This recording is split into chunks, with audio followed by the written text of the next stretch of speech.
Hello, hello, hello. Happy Monday, y'all. And welcome to another episode of Faith, Purpose, Profit, what I like to call FPP Live. A time I gather with you every week to connect all things faith with purpose and profit. I'm always excited to be here with you. So let me just tell you, full disclosure, if you hear this noise in the background, of all days, our air conditioning went out. Folks are coming tomorrow to fix it. So I'm trying to stay cool. So you might hear my air conditioning, my fan. I got my fan going. It's crazy. But if I say I'm going to be somewhere, I come. So come on in. Hey, Alzada. And as Alzada just showed you, say hello. Don't be rude. As my grandmother would say, don't walk in this house and not speak. So tonight you're in my virtual studio that is in my house. So as I'm sharing with you, I want to hear from you. I want to hear comments, thoughts, questions if you have them. All right.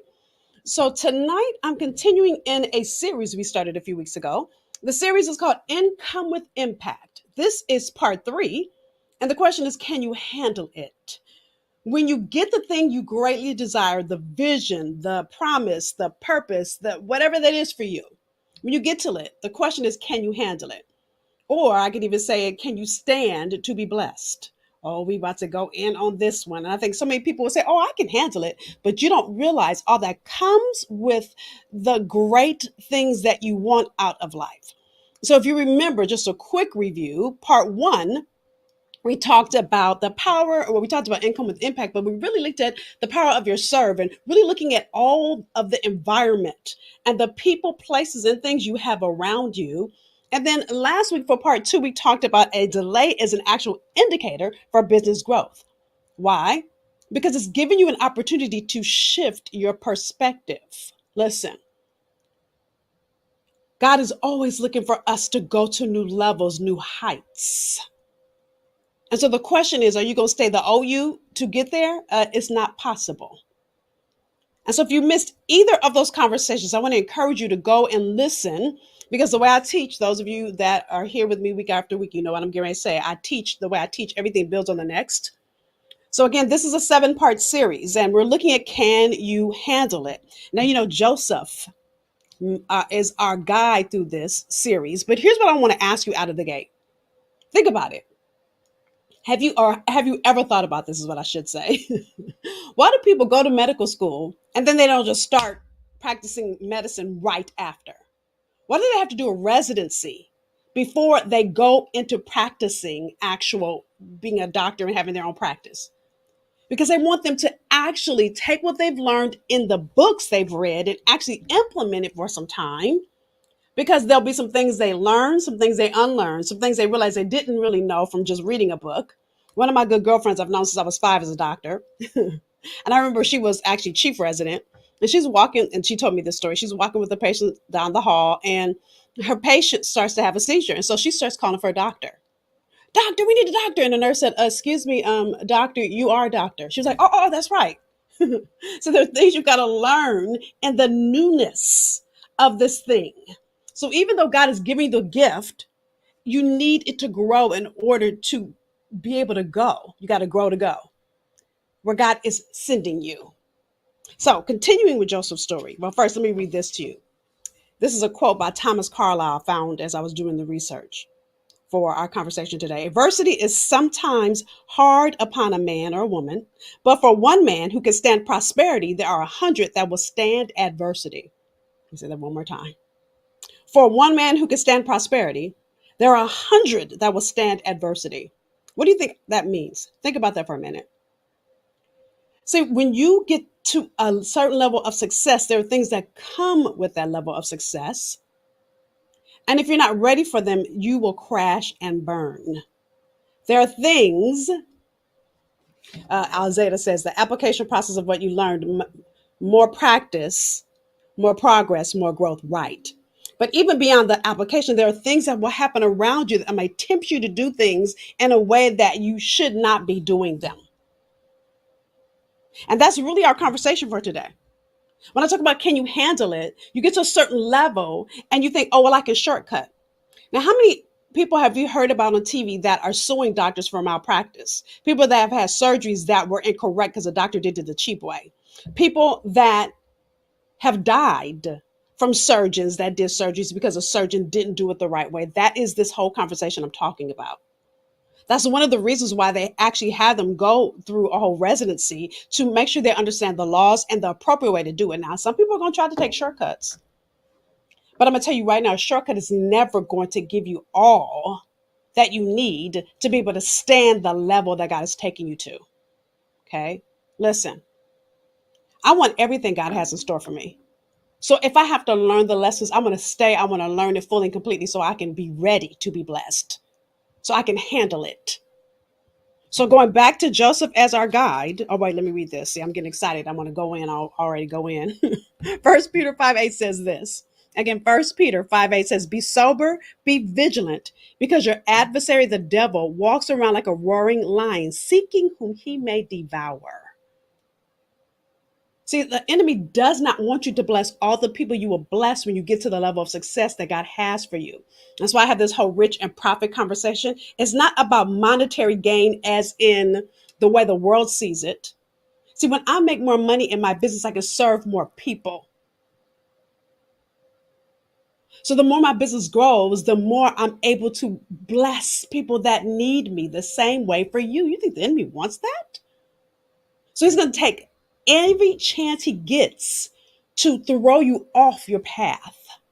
So if I use Will Smith for an example, y'all, that's our current, that's well, it's not really a hot topic. It was about 6 months ago.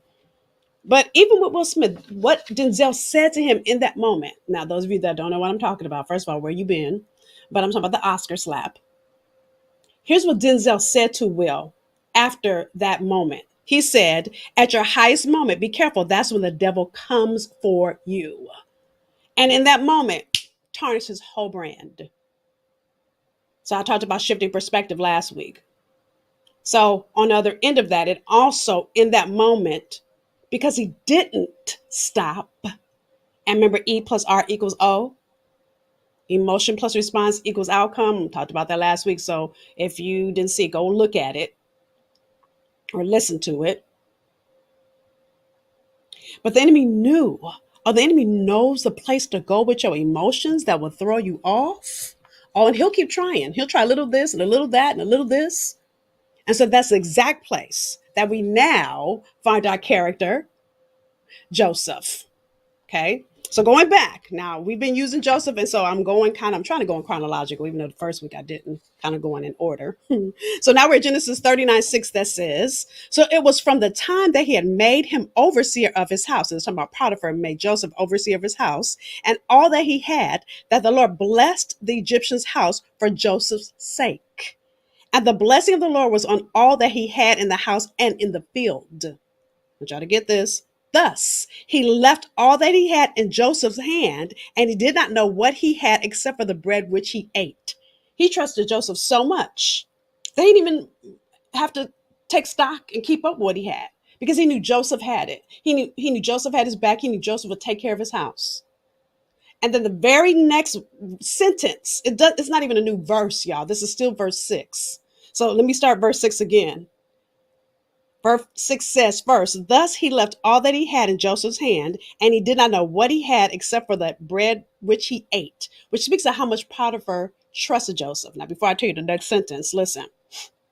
He trusted Joseph so much because he could see God in him. Mr. God in me. That's a Mary song. I can't sing it, but literally he could see the God in him. Plus his work ethic. You don't have to try to tell people who you are and what you do. Your light shines bright or not at all. And so because of all of that, here's the next sentence. This is still verse 6, y'all. Let me read the first part of verse 6 so you can see how off this is, okay?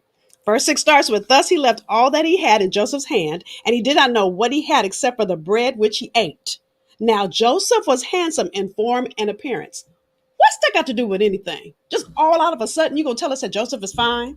You telling us all the things that his boss trusted him with, and then all of a sudden, out of nowhere, he's going to tell us that Joseph is fine? Why?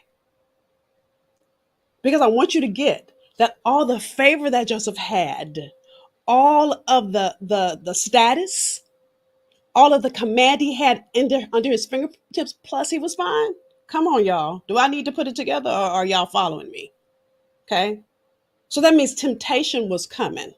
Now, I'm not saying she was a gold digger because her man was already powerful, but who knows if Potiphar was cute or not? But Potiphar's wife decided, well, shoot, he kind of cute. I think I like him, right?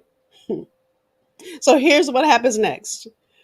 Genesis 39, 7 through 9. So I just stopped at 6, right? Y'all with me? And it came to pass after these things that his master's wife cast longing eyes on Joseph, and she said, lie with me. But he refused and said to his master's wife, look, my master does not know what is with me in the house, and he has committed all that he has to my hand.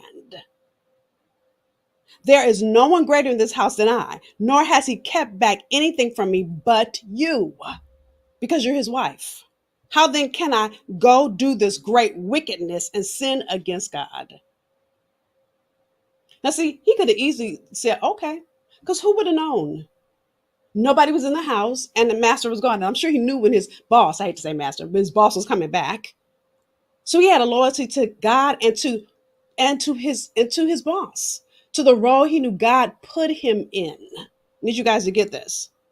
But just because you know your role does not mean that temptation is not going to keep trying. Listen, if Jesus went into the garden to be tempted, what makes you think that you're never going to be tempted? And see, for us, it comes in subtle ways. But let me finish this, and then I'm going to walk you through 5 temptations that come for you as a business owner. Because I need you to check your spirit.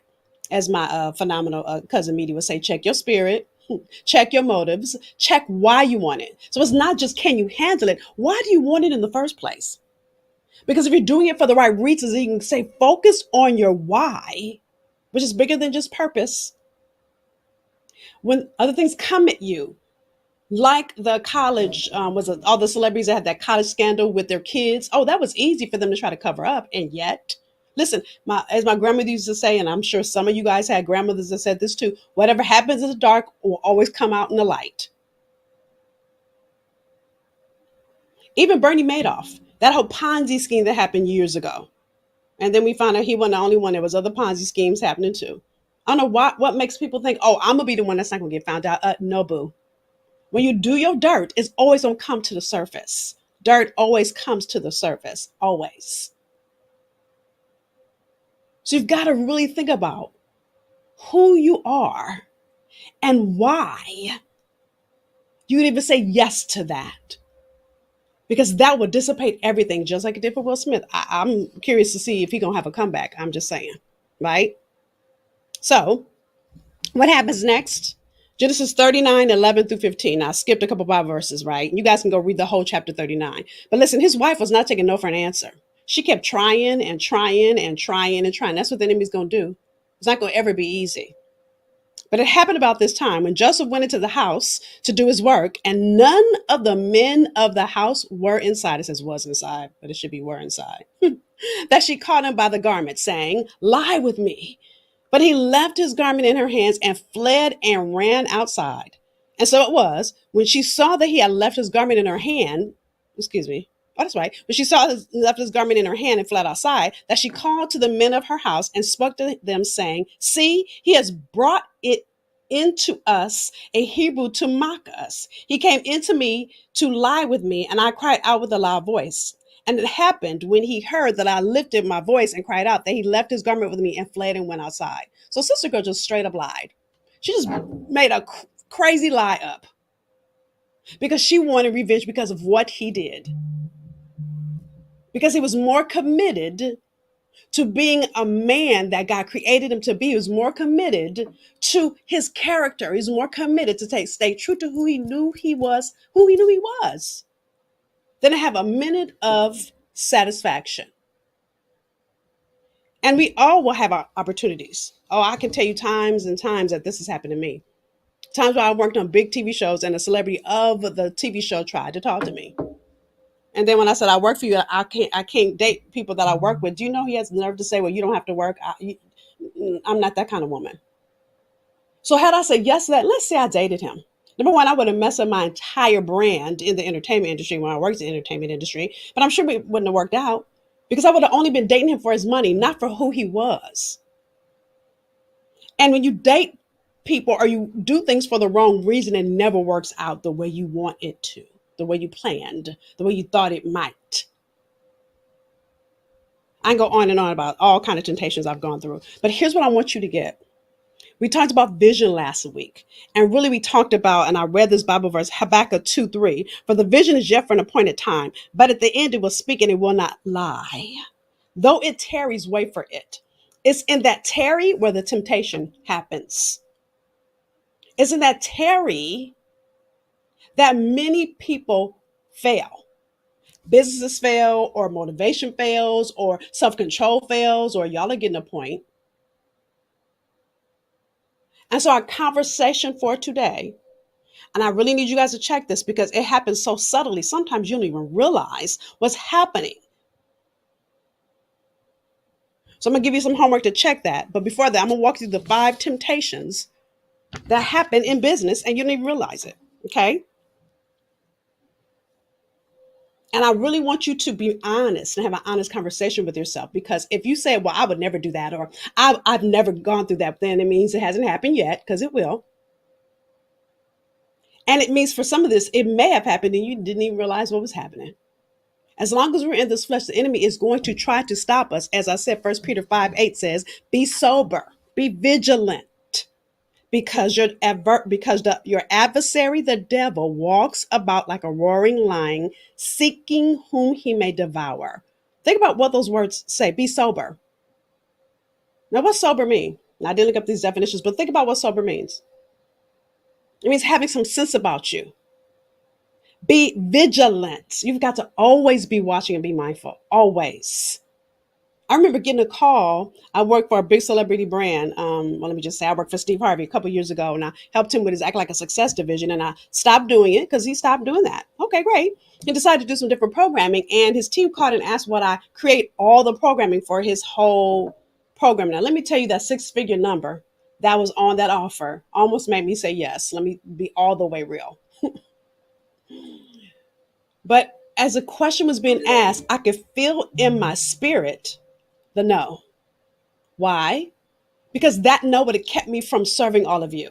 Doesn't mean that I don't work with celebrities, I do. But doing that project in the way they wanted me to do it means that it would have been a full-time undertaking for me for months. And would have taken me away from serving all of you, which I'm clear this is where I'm meant to be.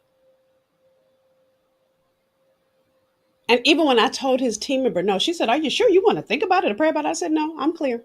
Please don't call me back because I might say yes and I don't need to. And she started laughing. I said, seriously, don't call me again.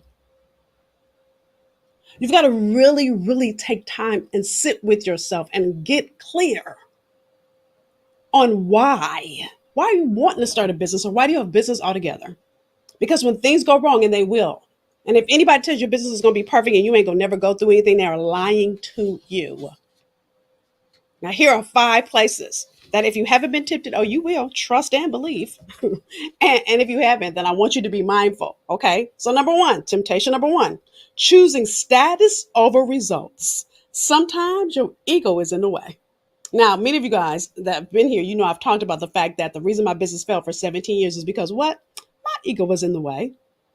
See, my status was too important for me to tell people I was failing, but I was failing miserably. And at some point, it would have started to show up. You can only hide that for so long.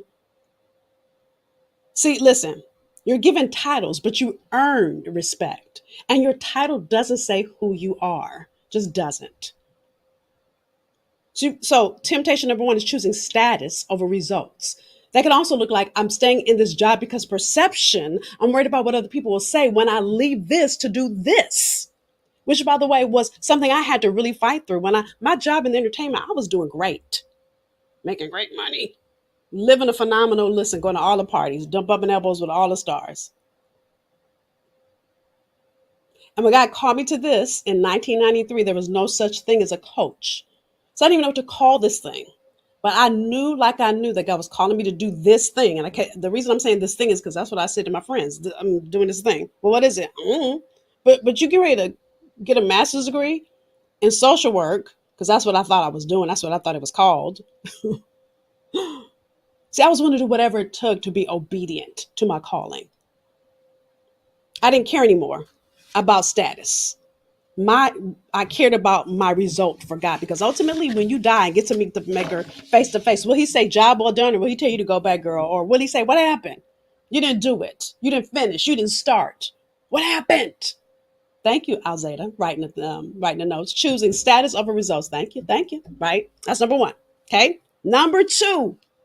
Number two is choosing what's popular over being accountable. Choosing what's popular over being accountable. Listen, you can do what you see everybody else does in social media. You can do all those videos. I remember a couple months ago, remember all the videos where people were pointing at stuff? And somebody, actually one of my clients said, Nicole, when are you going to do one of those videos? I said, never, because that's not in alignment with who I be. But so many people want to choose what's popular. So many people are worried about likes and how many people are following you. That doesn't speak to anything that's going to help move your business forward. I need y'all to get this. So you make wrong choices because you have no accountability. Some of you, you have no strategy. This is why I always encourage everybody that comes to one of these to hire a coach. And I'm clear, I'm not everybody's coach. So I'm not saying y'all should hire me. Everybody's not a good fit for me. So whether it's me or somebody else you've been watching, you get accountability with a coach because they can see areas that you can't see that you need to work on. And when you're choosing what's popular because you see other people doing it, it doesn't mean that it's in alignment with your brand. And so the temptation may be to do this thing that you see everybody else doing. And even, dare I say, there might be a coach that all you see all your friends signing up for, but something just feels off. But you sign up for them anyway. Mm-mm-mm-mm. If it feels off, then that's God trying to tell you no. Now you got to understand the difference between feeling off and feeling fear. Difference. And you've really got to start to connect to your soul to understand the difference. Okay. I'm going to tell you more about that in this third one. Choosing certainty over risk. Choosing certainty over risk. Listen, when you're playing bigger than you've ever played before, I need you to understand that it's going to be scary. But when you want it to be certain, I want to know for sure I'm going to make six figures by 6 months. If somebody guarantees you that and they give you some cookie cutter way to do it, then please run. Please run.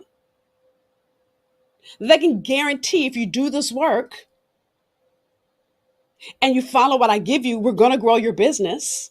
And it will grow to six figures. At least I know I can say that to my clients. But it's going to take risk. Because if you've never invested in yourself in this way, it's going to be scary. Many people I see want it to be certain. And so they never take the risk. They never take the risk to grow their business. They never take the risk. Listen, anybody great that's used by God took a risk. Noah had to take a risk to build an ark. What do I mean by that? First of all, everybody thought he was crazy. Oh, you're going to build an ark and there's going to be water everywhere. Oh, okay. Mary had to take a risk to tell people that she was going to have a baby and she was a virgin. Okay, she lying, right? She had sex with Joseph. She lying. All the people that talked about her behind her back? Now, those are Bible people. Oh, there's people we see every day that take risks, like Tyler Perry. See, anybody you greatly admire, and I love me some Tyler Perry, because let me tell you something. He said, I'm not waiting for a seat at the table. I'm going to build my own table. His studio, I can't wait till I go, because I know one day I'm going to get an invitation. I'm claiming it. And I'm saying that because I need you to understand the risk is always going to be greater. What I always say is your first mind is your God mind. The second is everything coming to dissipate what God has already told you you should do. And so what happens is when God is giving you something so great to do, it's going to be scary. Matter of fact, there's a quote by Stephen Furtick. I'm like, I know I wrote this quote down here somewhere because I wanted to make sure I said it right. The biggest enemy of faith is not fear, it's familiarity. Because we want to stay in what's comfortable. And you guys have heard me say this, your comfort and your conviction can never coexist. So certainty over risk. You got to choose risk over certainty. And you don't know if it's going to work. But here's what I do know. Every time I've taken a risk and the times that it hasn't worked, because it doesn't work every time. Most times it does, by the way. But the times that it hasn't, I learned the biggest lesson. I've been able to recalibrate and I still came back better.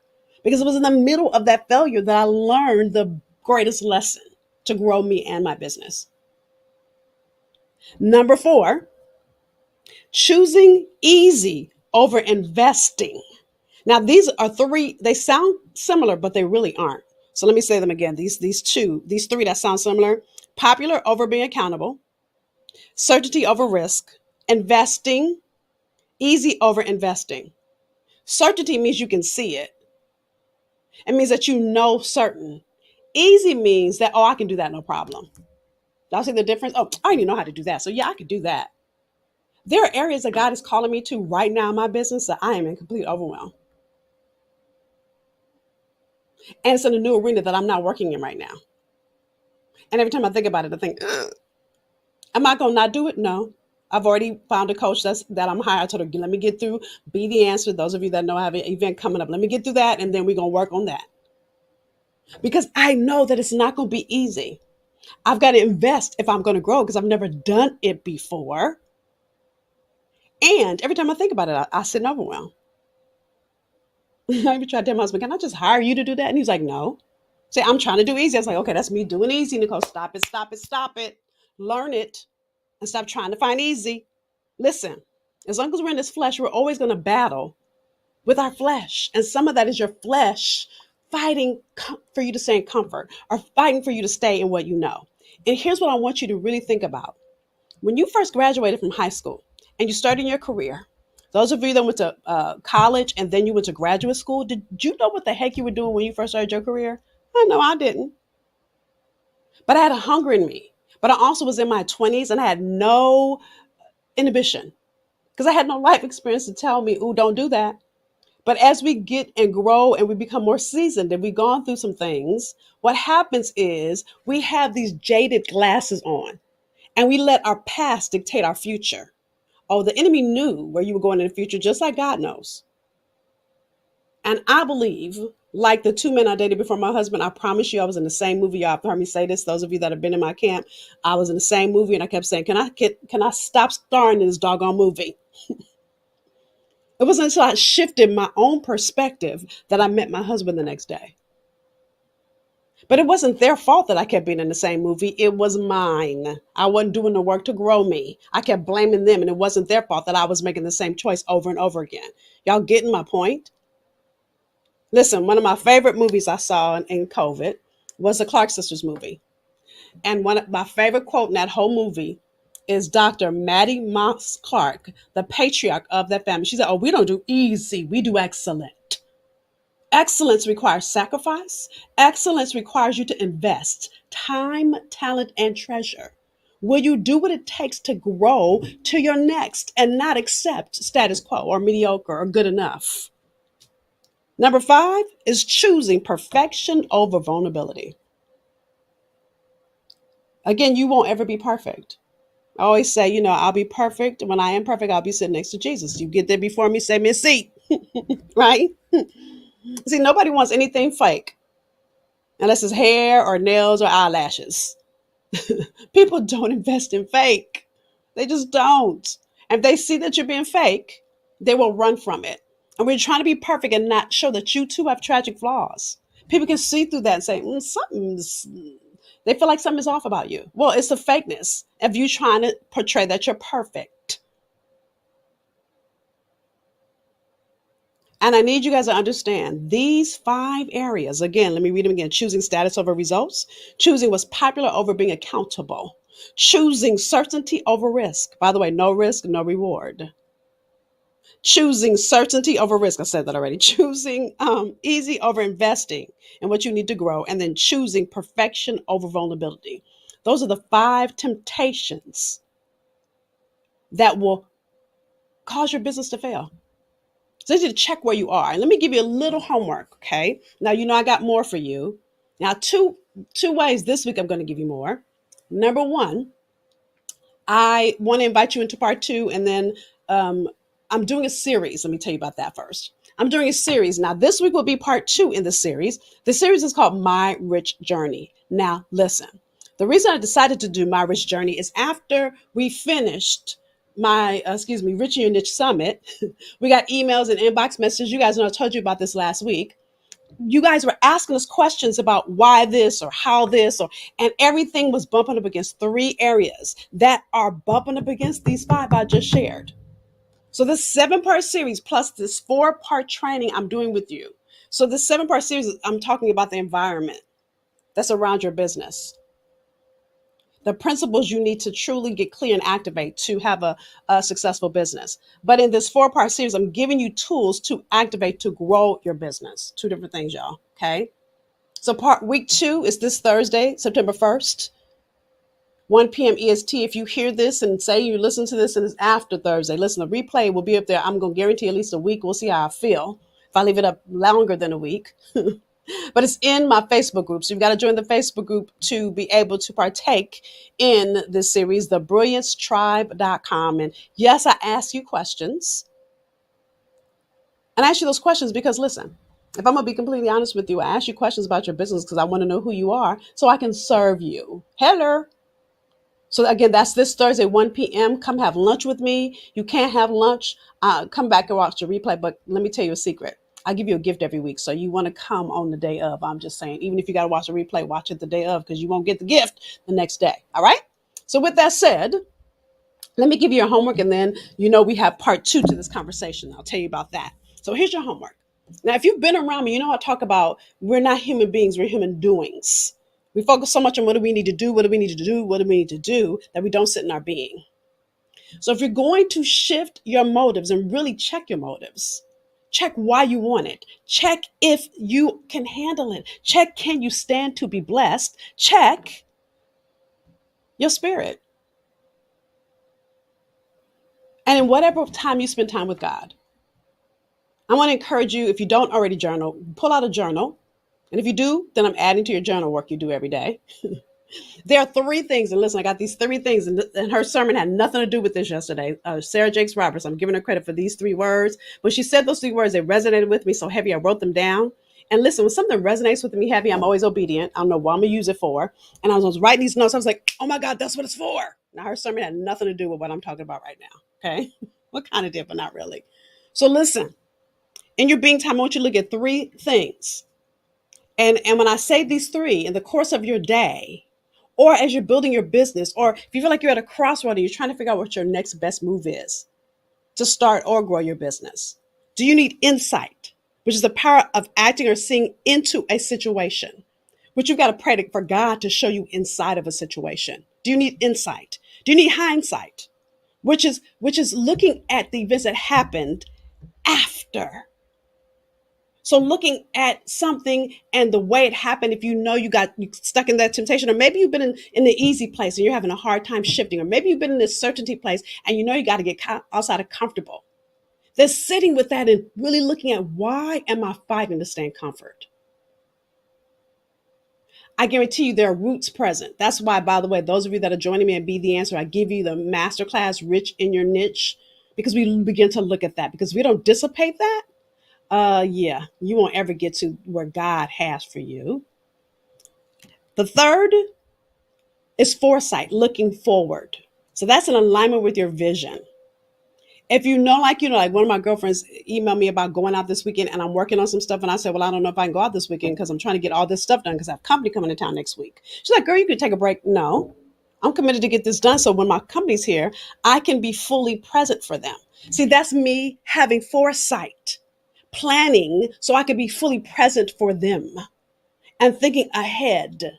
Not the basic example of foresight, but I want to encourage you to insight, which is really asking God, show me. Show me areas in me that I need to shift and grow. Hindsight, looking at things that maybe they didn't work and maybe it's not been working, and what lessons can you learn? And foresight is things that are coming in the future, and what can you see, or what kind of strategy do you need to put in place so you can get to it? All right.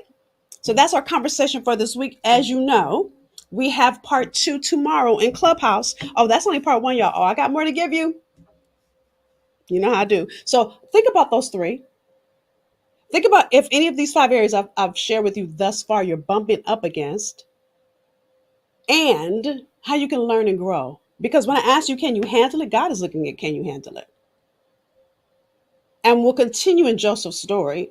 Well, we'll continue more next week. We're going to continue tomorrow morning in Clubhouse as we dig deeper into this whole conversation around your self-control, around your motives, around looking at what could stop you from being all that God has created you to be and doing all that God has created you to do in this world. All right.